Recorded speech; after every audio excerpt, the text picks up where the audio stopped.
Fluminense pode ser processado por um clube que já nos processou. Desfalques importantes contra o Corinthians. E vamos falar também sobre a reunião da SAF. Será que tem alguma coisa para falar? Então, nem seja maluco de sair desse vídeo até o final e vem com a gente.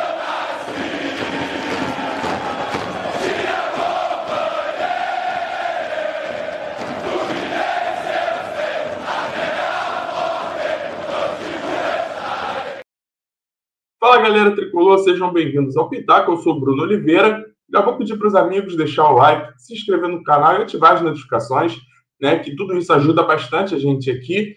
E também siga a gente nas redes sociais, está aqui embaixo, @Pitaco_Tricolor, estamos no X e no Instagram, beleza?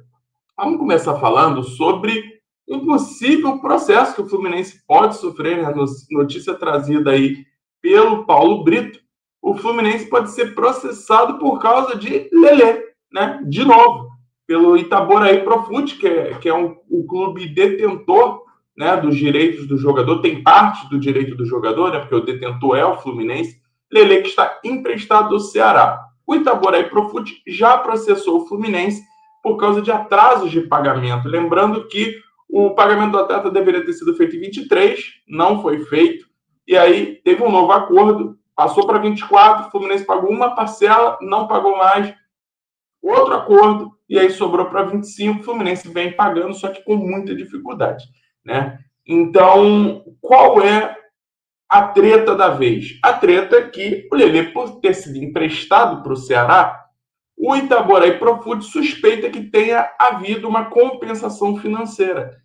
E o Fluminense se recusa a passar essa informação para o Itaboraí e também se recusa a mostrar o contrato, né? Então, no dia de hoje, né, dia 15 de abril, o departamento jurídico do Fluminense vai se encontrar com os representantes do Itaboraí e, se não houver acordo, se o Fluminense não mostrar o contrato, é bem provável que o Itaboraí entre com uma ação contra o Fluminense, né? Por quê? Porque eles têm 30%. Então, se o Fluminense teve alguma compensação financeira, o Itaboraí teria direito a esses 30% dessa compensação. Beleza? Então, é inacreditável, né? Um valor tão baixo para um jogador como o Lelê, e o Fluminense simplesmente fez vista grossa, se tornando aí mal pagador com relação a esse caso. Eu não sei, eu não consigo entender o porquê disso, né? Se é um clube tão saudável financeiramente como se fala. Enfim. Vamos falar agora, galera, sobre desfalques importantes, tá? Importantes mesmo, para o confronto contra o Corinthians. No jogo contra o Santos, o Thiago Silva ele sofre uma lesão na coxa, né? Ele até fica até o final, mas sofreu uma lesão ali na partida e o Hércules sai com um desconforto. O Renato até fala sobre isso na coletiva, né? Que não foi uma opção técnica, ele saiu por causa de uma opção clínica.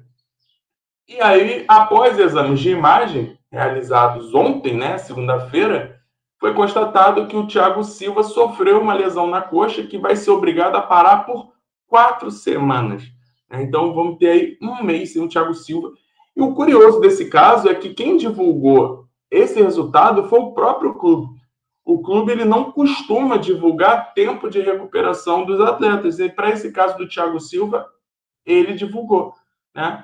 Não sei por que resolveram mudar dessa vez, né? Só com o Thiago, será que foi só com o Thiago que fizeram? Mas, tanto é que não divulgaram do Hércules, mas o do Thiago foi divulgado.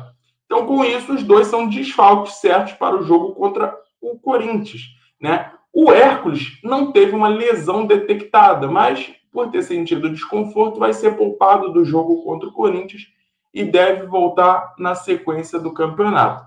Beleza? Então, provavelmente aí teremos como substitutos Thiago Santos e Bernal. Tá? Esses devem ser os substitutos para o jogo contra o Corinthians. Vamos falar agora, para a gente fechar o nosso vídeo aqui, sobre a reunião da SAF. Né? A reunião que tão aguardada, tão esperada pela torcida tricolor, que foi realizada ontem em Laranjeiras, né? Transmissão ao vivo do YouTube. E aí, meus amigos, Eu queria estar aqui tendo 1 hora para falar sobre essa reunião. Mas não teve nada. Não teve nada, mais uma vez, né?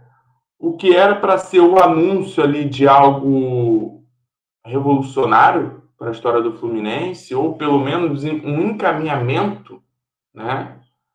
Foi simplesmente se transformou em um comício.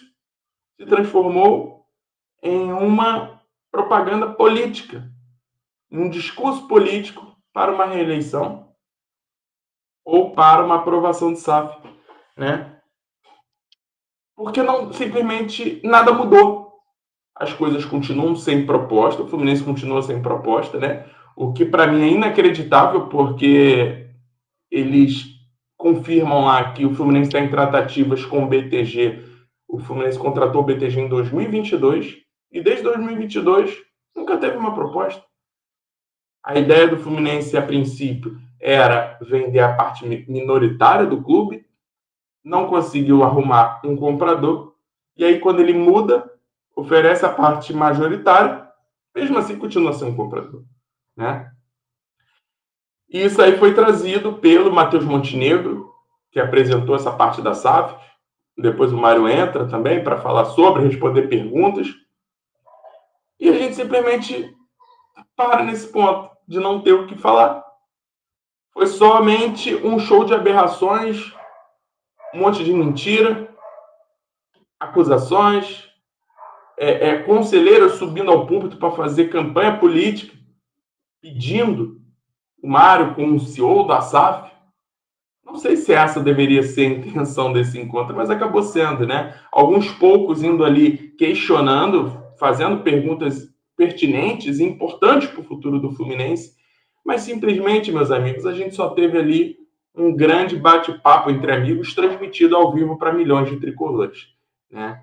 E fortalecendo cada vez mais a campanha política para a eleição de Matheus Montenegro no final do ano.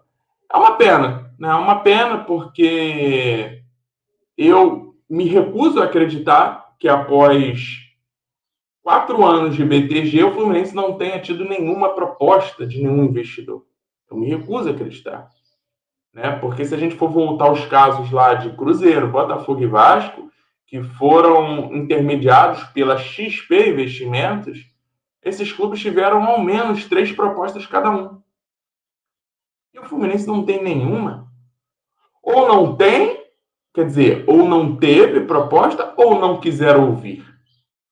A quem interessa fazer da maneira como é feita? Ah, quero um grupo de tricolores que vão se preocupar com o clube. Meu amigo, o Atlético Mineiro foi comprado por um grupo de atleticanos. O Cruzeiro é de um cruzeirense fanático.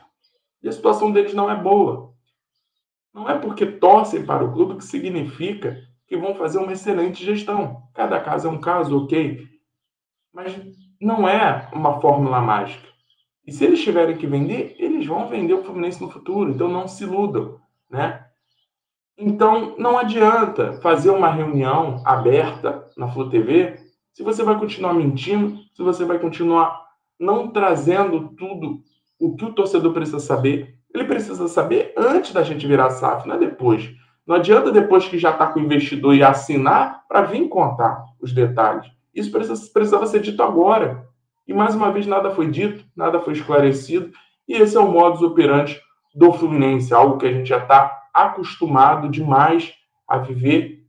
E é aquilo, meus amigos. Ou você entra na dança e acostuma e aceita isso, ou você tira o time de campo, né? E faz como a gente era antigamente, quando não tinha internet, passa a torcer apenas pelo resultado de campo, né? A nossa parte aqui a gente vai continuar fazendo, a gente vai continuar vindo aqui cobrando explicações, cobrando transparência e cobrando o melhor pelo Fluminense, né? Que aqui não tem torcedor de gestor, não tem torcedor de presidente, não tem torcedor desses caras que estão ali achando que são os donos do clube, beleza? Então, é isso. Valeu, galera. Saudações colores. Até amanhã. Fiquem bem. Um abraço.